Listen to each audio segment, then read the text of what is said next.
Minha saudação a todos nesta noite é com a paz do Senhor. Amém? Mais uma oportunidade, irmãos, que nós temos de meditar acerca da palavra do Senhor. Eu quero tratar nesta noite uma palavra, o livro de Apocalipse, como já foi lido no início desse trabalho. Me permita reler o texto mais uma vez. Aprendi que uma boa leitura do texto bíblico é a garantia de que Deus fala com sua igreja. Porque se o pregador não pregar alguma coisa, pelo menos a palavra de Deus lida com toda sinceridade, é Deus falando ao seu povo. Então toda vez que a Bíblia é aberta, é palavra de Deus inspirada. Então é Deus falando à sua igreja, é Deus falando ao seu povo. Diz assim o texto, muito bem lido, já neste culto pelo diácono Mylon. Apocalipse capítulo 1, versículo 4, diz assim: João, as 7 igrejas que estão na província da Ásia, que a graça e a paz estejam com vocês, da parte daquele que é, que era e que há de vir, da parte dos 7 espíritos que estão diante do seu trono, da parte de Jesus Cristo, a fiel testemunha, o primogênito dos mortos e o soberano dos reis da terra, aquele que nos ama e pelo seu sangue nos libertou dos nossos pecados e nos constituiu reino sacerdote para o seu Deus e Pai. A Ele a glória e o domínio para todo sempre. Amém. Eis que Ele vem com as nuvens, e todo olho o verá, até mesmo aqueles que o transpassaram, e todas as tribos da terra se lamentarão por causa dele. Certamente. Amém. Eu sou o Alfa e o Ômega, diz o Senhor Deus, aquele que é, que era e que há de vir, o Todo-Poderoso. Esse texto, irmãos, é um texto muito precioso. E talvez o leitor de 2000 anos, depois já não encare com a mesma seriedade esse texto. Mas aqui nós temos uma declaração poderosa acerca do nosso futuro. Talvez um dos grandes anseios do ser humano, de modo geral, é saber acerca do futuro. Acho que todo mundo que, se tivesse a oportunidade para saber como será o seu futuro, procuraria saber. Buscar alguma instrução acerca do futuro, sobre o que Deus tem para mim. Não é à toa, nós somos de um ambiente pentecostal, que quando tem um profeta na casa, alguém que Deus utiliza para trazer a sua palavra, tem aqueles mais curiosos que já se animam, já pede que Deus fale comigo, que revele alguma coisa, que me dê uma direção. Todos nós estamos carentes por direção. Mas aqui nós temos uma declaração poderosa de Jesus, que deve acalmar o nosso coração ansioso, talvez pelo futuro, pelas coisas que ainda virão. Eu quero iniciar esse sermão trazendo algo muito interessante que aconteceu e se passou na década de 60. A década de 60 ela foi marcada pela corrida espacial. Você tinha de um lado os Estados Unidos e de um outro lado a União Soviética, né, hoje Rússia, batalhando para quem lançaria o primeiro homem no espaço. E não é à toa que os russos saíram na frente com esta corrida, lançando, né, o seu primeiro astronauta ali a pisar ali fora da órbita terrestre, né, Yuri Gagarin. E algumas lendas se popularizaram nesta época. Não tinha um WhatsApp, as correntes iam para passar rapidamente, mas se popularizou algumas lendas em torno disso. E uma das lendas bem interessantes foi que, quando Yuri Gagarin regressou à Terra, o primeiro-ministro russo, chamado de Nikita Khrushchev, ele, na festa de recepção de Gagarin, ele chamou Gagarin de lado. Esse Nikita era um dos promotores do ateísmo, né, na Rússia comunista. Então ele chamou o Gagarin de lado e perguntou para Yuri Gagarin: e aí, meu filho, você viu Deus lá em cima? O Yuri, que era membro da igreja russa ortodoxa, respondeu: sim, senhor, eu vi. Nikita franziu a testa e disse: pois não conte isso a ninguém. Gagarin já ficou preocupado, porque era a Rússia comunista, ele poderia acabar desobedecendo a ordem do primeiro-ministro, poderia acabar num campo de trabalhos forçados. Mas minutos depois chegou o chefe da igreja ortodoxa russa, chamou Gagarin e fez a mesma pergunta: e aí, meu filho, você viu Deus lá em cima? Gagarin, já esperto, disse: não, senhor, não vi. E aí ele disse: pois não conte isso a ninguém. Basicamente, nós temos aqui duas orientações, né? Duas formas de avaliar as circunstâncias. E é importante a gente pensar sobre isso, porque dependendo do modo como nós olhamos para os céus, para o espaço, a gente pode ver ou não ver Deus. Isso vai depender muito do olho que vê. É fato que eu especificamente, talvez a maioria de vocês já tenha passado um pouquinho da idade de pegar de pegar um foguete, de repente ser um astronauta e ir para fora da órbita terrestre. Talvez nós tenhamos poucas chances disso. Então, a gente precisa entender que, claro, que isso era uma lenda, mas 2 anos depois desse fato aqui, o C.S. Lewis, um escritor irlandês, que eu tenho um grande apreço, escritor inclusive das Crônicas de Nárnia, ele escreveu um artigo dizendo assim, o olho que vê. E nesse artigo, eu abro aspas para Lewis, ele diz assim, para alguns, Deus pode ser descoberto em todos os lugares, mas para outros, em lugar nenhum. Aquele que não o encontra na terra, dificilmente o encontrarão no espaço. Depende muito do olho que vê. E a pergunta é, como estão seus olhos? O que você vê quando olha para os céus? O que você vê quando você olha para esta leitura que nós fizemos aqui, que não é uma leitura para ser feita passivamente, ela precisa de ênfase, ela precisa, porque ela é uma declaração poderosa acerca do futuro e do que Jesus fará. Então, como estão os seus olhos?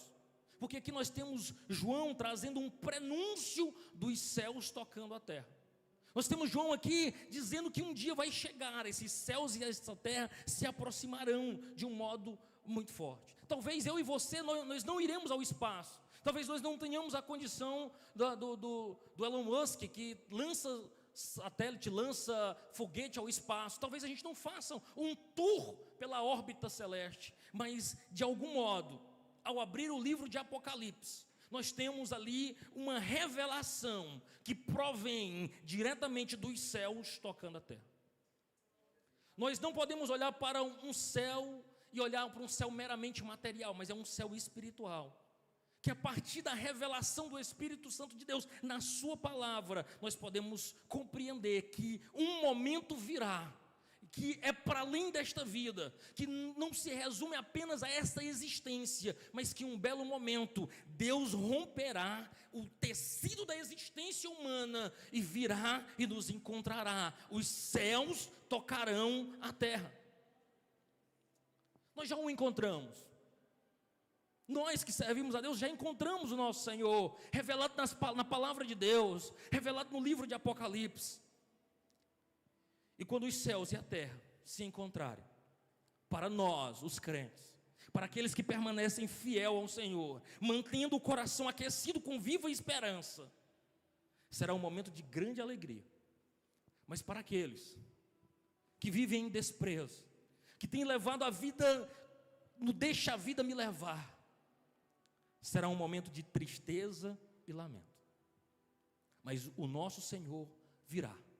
Para uns será uma alegria indizível encontrar com seu Senhor, o desejado e o anseiado da nossa alma, o anseio verdadeiro da nossa alma. Mas para aqueles que tanto faz, que têm levado a sua vida no banho-maria, que não têm sentido desejo por Deus, dificilmente se alegrarão. Aliás, talvez até desejem, demora mais, Jesus, um pouquinho. Não vem agora não, eu tenho tantos planos aqui nessa terra, eu tenho tanta coisa para realizar ainda. E nós precisamos fazer essa análise, porque Ele é e Ele vem. Apocalipse 1,4 diz, João às 7 igrejas que estão na província da Ásia, que a graça e a paz estejam com vocês, da parte daquele que é, que era e que há de vir, da parte dos 7 espíritos que estão diante do seu trono. Note que aqui João começa falando da trindade, da dança da trindade, falando que primeiro ele fala de Deus, falando de quem é que esse Deus é, porque Ele não é um Deus qualquer, é um Deus que é, que era e que há de vir.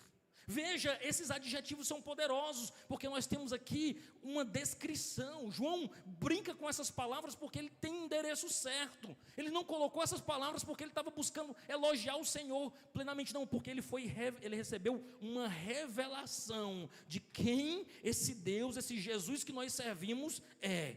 Ele era, ele há de ser, ele há de se tornar. Os falsos deuses não. Falsos deuses de onde? Da cultura greco-romana, em cultura essa que João estava inserido. Ali, o panteão dos deuses gregos, o Olimpo, o monte mais alto onde esses deuses estavam, onde na cultura greco-romana era Zeus o líder, esse Deus não viria. Esse Deus ficava distante na mitologia, olhando para os seres na terra, os humanos, distantes.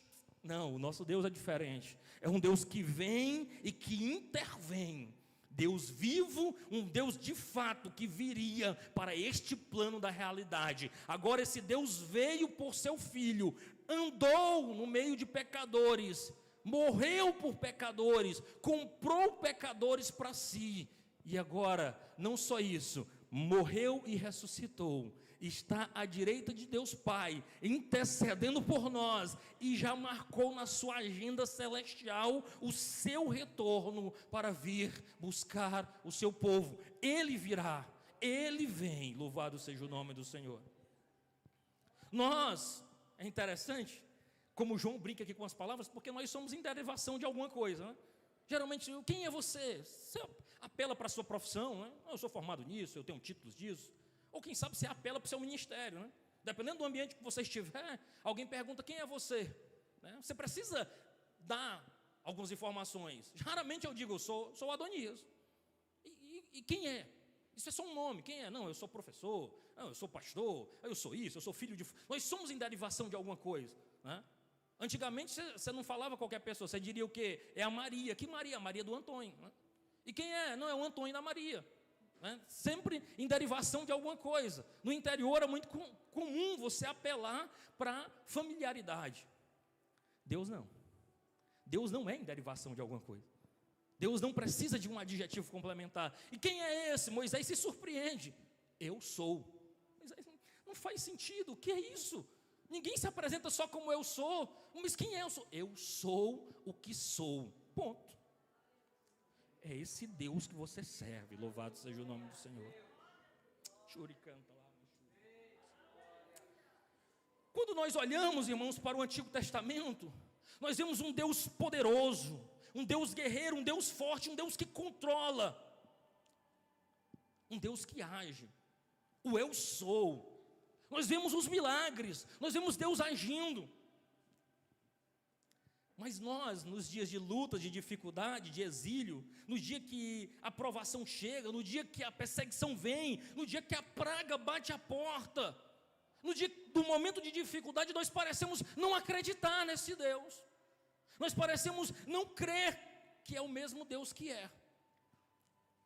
Achamos que Deus mudou, que esse Deus que nós servimos enfraqueceu. Olhamos muitas vezes para as páginas da Bíblia, diante dos milagres, e dizemos, não, aquilo é para aquela época, já não acontece nos nossos dias. Não, Deus continua rompendo o tecido da nossa realidade e intervindo, curando, restaurando, renovando, sarando, mudando realidades. Os crentes da época de João, eles precisavam crer que Deus não mudou. Sabe por quê? Porque eles estavam debaixo de uma perseguição horrorosa. Eles estavam ser crente naquela época era horroroso. Ser crente naquela época era o pior. Não é como hoje, confortável, que a gente assiste um culto, transmite. Hoje está bom. Naquela época dizer que era crente era sentença de morte. Era viver nas cavernas, escondidos. Não era possível ter um culto, uma reunião pública como esta. Era doloroso. Então, este povo, especificamente da época de João, precisava crer que esse Deus viria e interviria na realidade. Eles precisavam da revelação plena do Deus que era, que é e que estava próximo. O Deus que é o mesmo Deus. O Deus que era é o mesmo Deus que é e é o Deus que virá. Veja que ele se apresenta como o alfa e o ômega, a primeira e a última letra do alfabeto grego. Ele está dizendo: eu sou o começo e eu sou o fim. Deus não é simplesmente tudo o que nós precisamos. Ele é tudo o que há para ter. Você precisa entender isso, porque eu não quero que seja uma frase de efeito. Eu quero que você entenda que não é o que você precisa apenas. Deus é o que há para ter. Tê-lo é tudo, é a plenitude. Não dá para chegar mais do que isso. Ter contato, ter relacionamento com Deus é o que há para ter. Talvez você deseje grandes coisas, ter um nome gravado na história, ter um título para além dos títulos que é possível ter. Talvez você queira um nome que ninguém esqueça, bens que não se possam contar. Mas ainda assim, tudo isso que se você porventura vier a ter, ainda não é nada comparado diante do Deus que nós servimos, porque Ele é o máximo, Ele é tudo o que se há para ter, Ele é a completude da existência, Ele é o Todo-Poderoso. Eu sei que nós olhamos para Apocalipse como uma carta de desgraça, dor, fome, doença, lutas, de batalhas. Passamos muito tempo, às vezes, irmãos, tentando tirar Deus do nosso sofrimento. Às vezes a gente cria-se uma cultura, e eu acho que o nosso meio tem muito disso. É mais ou menos o seguinte: é como se Deus estivesse todo tempo te protegendo. Quando Deus dá uma cochilada, o mal te atinge. Sabe mais ou menos isso? Está todo tempo que Ele te protegendo, te guardando, aí Deus cochila um pouquinho e o mal te atinge. É como se a gente dissesse: Deus não me guardou aqui, né? Deus deu uma vacilada aqui, o sofrimento chegou até mim. Deus permitiu, Ele perdeu essa batalha aqui para o diabo, e aí o negócio chegou até mim. É como se Deus tivesse falhado um pouquinho e o mal nos alcançou e nos pegou. Mas a verdade não é isso. A verdade é que no meio da dor e do sofrimento, Ele continua sendo todo-poderoso, aquele que é e que era. E aí talvez você pegue agora e faz as perguntas mais difíceis para um pastor ou para um líder de congregação ouvir. Pastor, então por que a gente sofre? Pastor, por que existe o câncer? Por que a gente tem o luto? Se esse Deus era e há de vir, por que a gente passa por conflitos familiares? Por que o pai está bonzinho e daqui a pouco vai ter que fazer uma cirurgia? Ou talvez você escute de um amigo, como eu escutei há um mês e pouco atrás, me ligando, que cresceu comigo ministerialmente. Nós fomos apresentados juntos para auxiliar ainda meninos, passamos mais de 20 anos que eu conheço, e ele vai para o hospital, é internado com suspeita de pneumonia. De repente descarta, não é pneumonia. Ele vai numa consulta e diz: não, fica internado, vamos abrir agora. Abre, faz uma biópsia e descobre um câncer no estágio 4. 39 anos, feito agora, 2 dias atrás. Esse garoto, que é meu amigo, eu conheci ele muito cedo, não tinha relacionamento nenhum, sempre viveu num quartinho, trabalhando para um patrão. Talvez se ele tivesse morrido nesse quartinho, talvez até levaria uns 2 a 3 dias para alguém descobrir, porque ele sempre esteve só, sempre foi uma pessoa muito solitária. E um dia ele encontra uma menina, casa, a esposa está grávida, e ele descobre isso. Teve momentos de eu refletindo, eu digo: por que não veio antes? Talvez ele não tinha deixado ninguém. Doeria, mas talvez fosse mais fácil da gente. Porque que a vida dele se acertou toda. Inclusive ele saiu de Teresina, foi para o Paraná morar, para mudar de vida e construir e conquistar mais coisas. Por quê? Como é que você explica?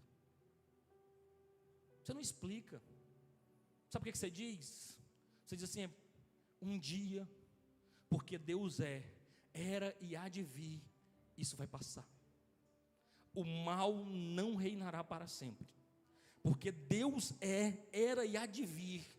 Esse mal tem prazo de validade, porque como diz Apocalipse 21:4, um dia, naquele dia, Ele enxugará dos nossos olhos toda lágrima, e finalmente tudo será derrotado, a morte, o pecado, o diabo, o anticristo, tudo estará debaixo do Senhor. Enquanto isso, nós sofreremos os flagelos da vida, as dores, as lutas inexplicáveis, mas isso não tira a glória do Deus que nós servimos. Pelo contrário, nos enche de esperança para olharmos para além desta vida. Eu sei que esse evangelho não é bom para se pregar, mas é tudo que há para ter.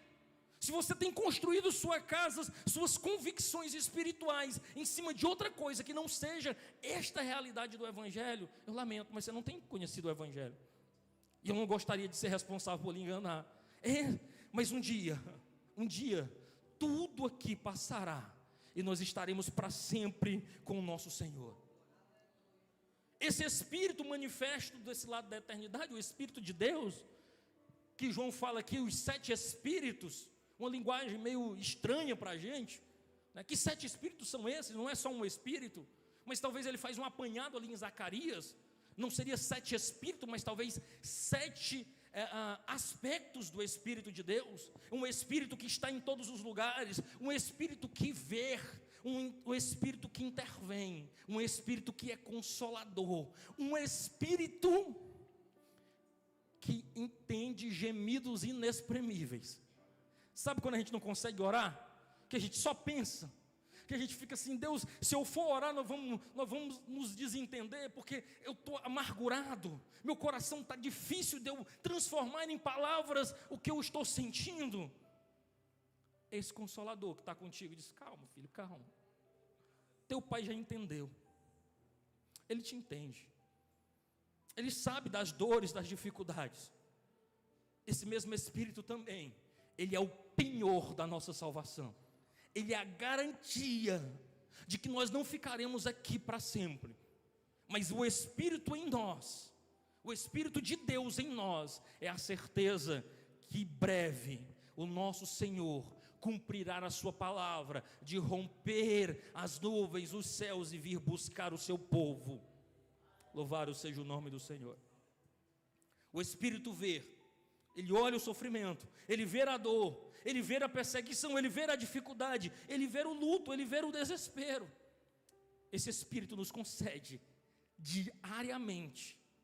Você já pensou em situações que você diz, rapaz, essa aqui eu não venço não, essa aqui eu não aguento não? Já teve esses desesperos? Eu não sei, talvez. Às vezes o dia é tão amargurado, é tão difícil, é tanta coisa para se fazer. Eu acho que essa semana eu passei umas agonias assim, tão grande que você parece que perde o ar, diz, meu Deus, eu não vou dar conta não, é coisa demais, é coisa demais. Aí o Espírito Santo injeta uma dose de graça, e aí a gente aguenta mais umas 2 horinhas, aí daqui a pouco a gente já venceu o dia, aí diz, passou Jesus, e aí quando a gente se espanta, raiou um novo dia. E talvez em momentos que a gente diz assim, não ia mais sorrir, não dava mais para sorrir, o Espírito Santo desceu com graça, misericórdia, e nos mostra que nós não fomos abandonados por Deus em momento algum. E aí hoje eu vendo histórias, que tem uns histórias que falam com a gente, tem outros que não falam não, mas tem uns que falam. Alguém perguntando assim, cadê Deus? E aí a pessoa respondia assim, a gente não grita quando a gente está perto, não. Às vezes a gente não ouve Deus porque a gente espera Ele gritar. Mas quando Ele está pertinho, não tem necessidade de gritar. E Ele está perto. Ele está conosco. Ele prometeu, eu estou convosco até a consumação do céu. Até o fim. Ele não retrocede. O verso 5, e da parte de Jesus Cristo, a fiel testemunha, o primogênito dos mortos, o soberano dos reis da terra, aquele que nos ama, pelo seu sangue nos libertou dos nossos pecados. Você precisa gravar isso, essas coisas tinha que estar nos seus stories, tinha que estar escrito na mão, para você não esquecer, porque aqui Jesus Cristo é apresentado como uma testemunha fiel, o primogênito dentre os mortos, o soberano dos reis da terra. os reinos, as potências, especialmente ainda hoje permanece, né? Rússia, Estados Unidos, grandes reis que tomam decisões, ameaçam. Mas aqui, João, na revelação que ele vê, ele diz assim: tem um rei desses reis. Eles acham que são reis, mas Jesus é o rei deles, manda neles. E um dia, talvez hoje eles não escutem a ordem, mas um dia eles escutarão, porque Ele é o soberano dos reis da terra. Ele é a testemunha que era, que pregou, que amou, que cuidou, que curou, que realizou os mais variados milagres. E no livro de Apocalipse, a testemunha morre. A testemunha marca seu testemunho com sangue. A ideia de João aqui era o mártir. É aquele que morre pelo seu testemunho. Aquele que segura a fidelidade do seu testemunho, que diz: eu morro pelo que eu estou dizendo. É por isso que Cristo deu sua vida por nós. Ele morreu pela sua palavra. Ele morreu para nos resgatar. E pelo seu sangue, Ele nos resgata. Ele é a testemunha fiel na sua morte e o primogênito dentro dos mortos na ressurreição. Ele também é o primeiro que ressuscita. Aí você pode dizer: mas eu conheço na Bíblia vários exemplos de pessoas que ressuscitaram. O filho da viúva de Naim, a filha de Jairo, Lázaro. Que história é essa que ele é o primeiro? Só que ele é o que ressuscitou para nunca mais morrer. Lázaro morreu de novo. A filha da viúva de Naim morreu de novo. A filha de Jairo morreu de novo. Jesus não. Ele ressuscita para glorificação, sendo primogênito, antecipando e dizendo assim: olha, isso acontecerá com vocês. Um belo dia também, os mortos ressuscitarão primeiro. E nós, se estivermos vivos, seremos transformados e glorificados juntamente com o Senhor. A revelação que nós temos é de um Pai Todo-Poderoso, de um Espírito que está em todos os lugares, e de um Filho que é testemunha fiel, que morreu como primogênito e ressuscitou como primeiro dentre muitos irmãos. O livro de Apocalipse, irmãos, é um livro maravilhoso, cheio de bênçãos, cheio de motivos, cheio de esperança. O recado principal dele é que não importam os aguilhões, as lutas, a morte, as bestas que possam surgir e sair do mar e da terra. Não importam os anticristos. Há um Todo-Poderoso nos céus. O livro de Apocalipse não é para lhe assustar e criar vários enigmas e talvez até criar teorias da conspiração acerca do que virá. O livro do Apocalipse é para te consolar que no final o Deus Todo-Poderoso reinará, vencerá, e Ele é mais do que vencedor. Apocalipse não é para dizer que as estrelas vão cair do céu, que os anjos virão destruindo no cavalo. Não é para dizer sobre as tragédias, as mortes, é contar os selos.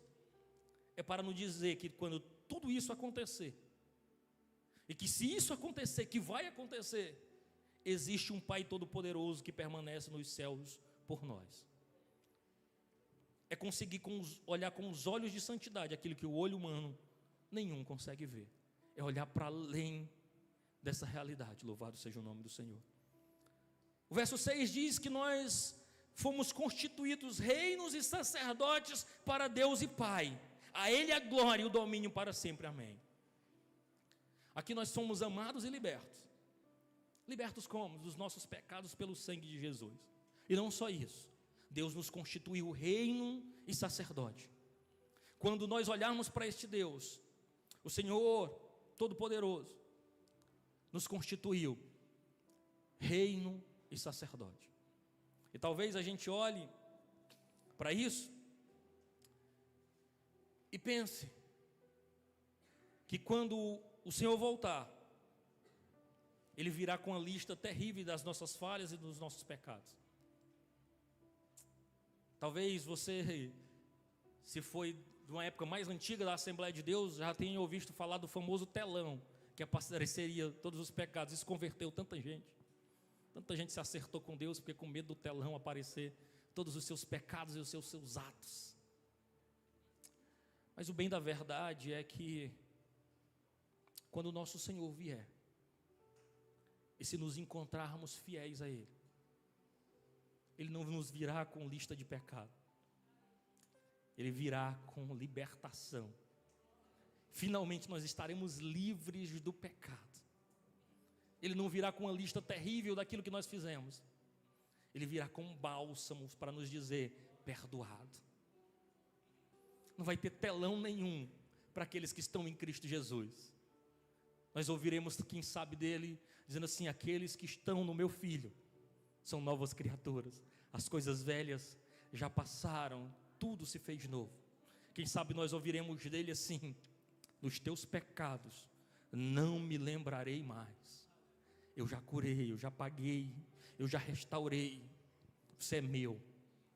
E tudo isso não por méritos nossos, mas pelos méritos do sangue de Jesus. A ideia de Deus sempre foi, você percebe isso em Êxodo 19:6, olha o que ele diz: e vocês serão para mim um reino de sacerdote e uma nação santa.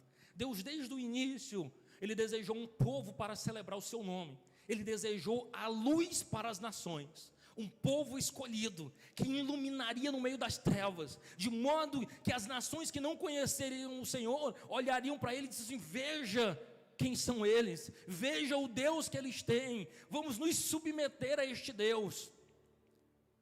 E foi assim em vários lugares. Você vê isso em Daniel, você vê isso em vários homens de Deus, que os reis que não conheciam o Senhor, pelo testemunho de uma testemunha fiel, se voltaram para Deus. Mas o povo da aliança deixou a aliança, abandonou a aliança, traiu a aliança com Deus.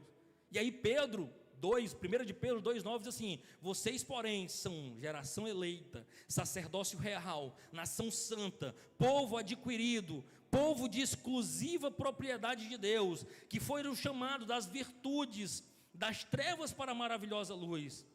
Antes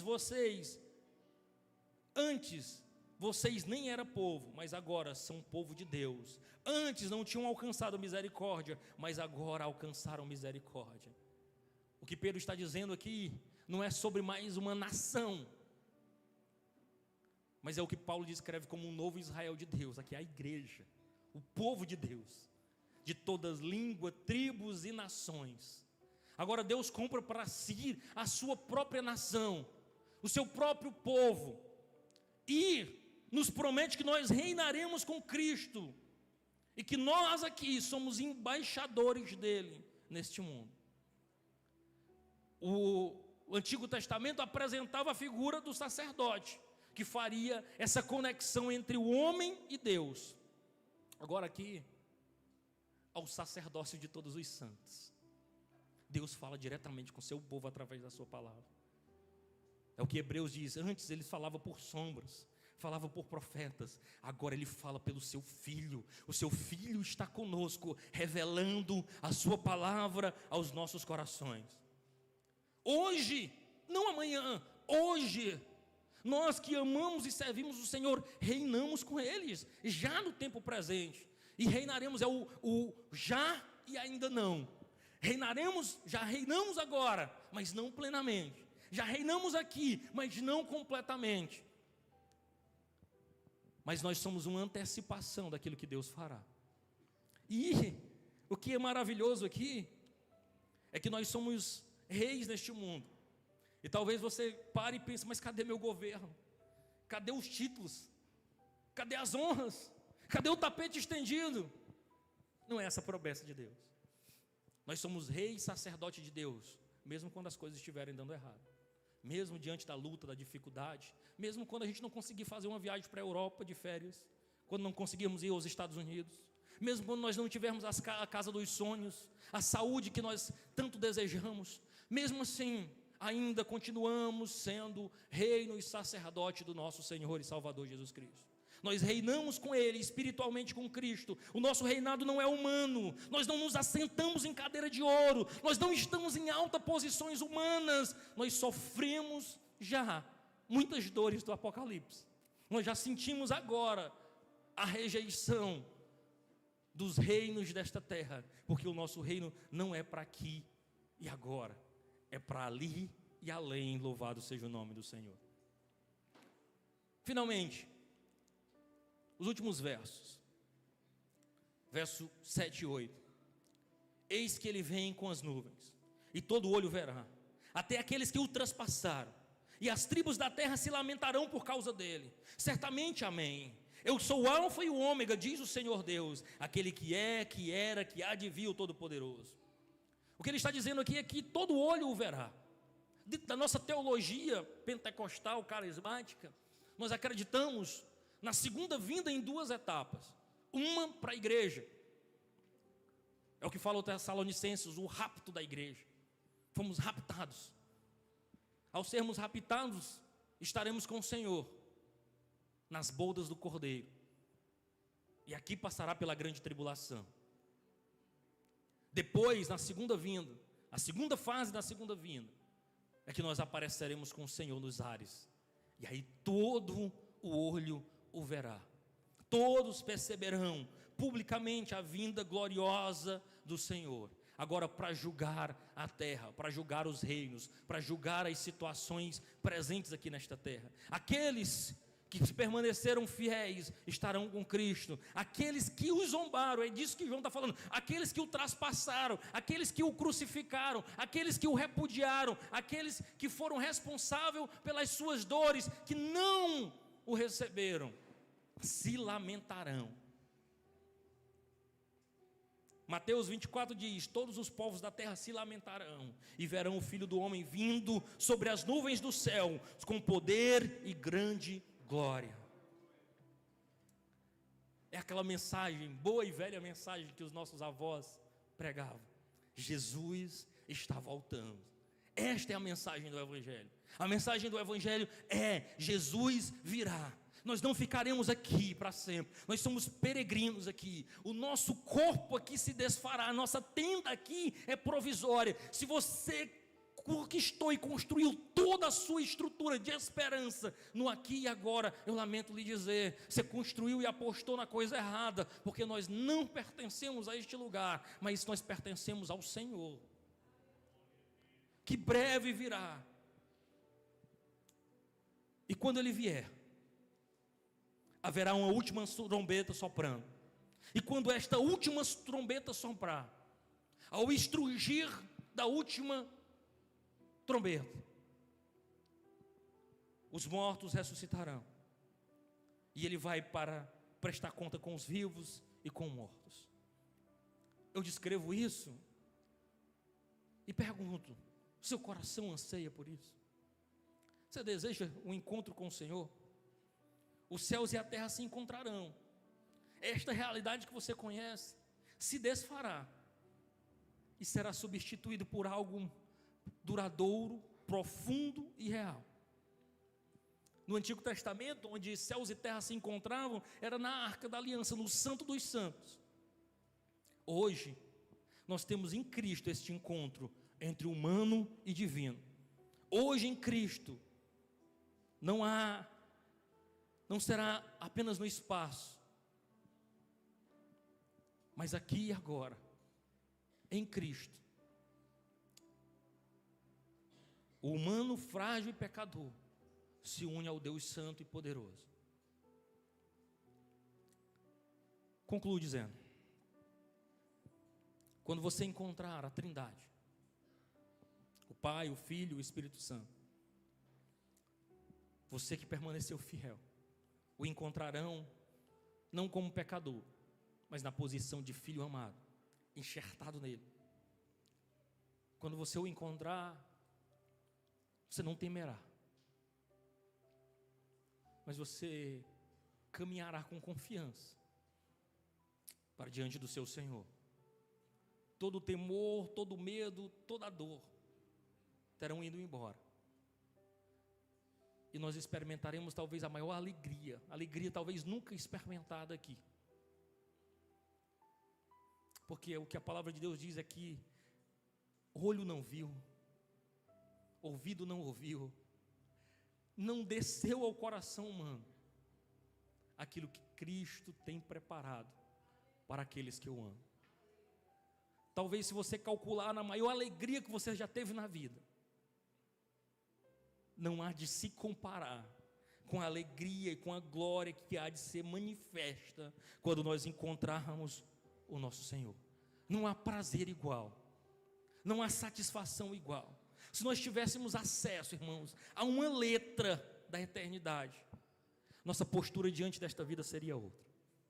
Eu tenho me questionado e me perguntado, até assistindo um podcast do Douglas Gonçalves, o que foi que esses homens de Deus viram, que nada mais na terra se tornou precioso para eles. O que Paulo viu, que abandonou títulos, abandonou tudo. O que João viu, que a dor, a perseguição nada mais importou. O que aqueles crentes viram, que a arena, o Coliseu não tirou e não roubou a sua fé.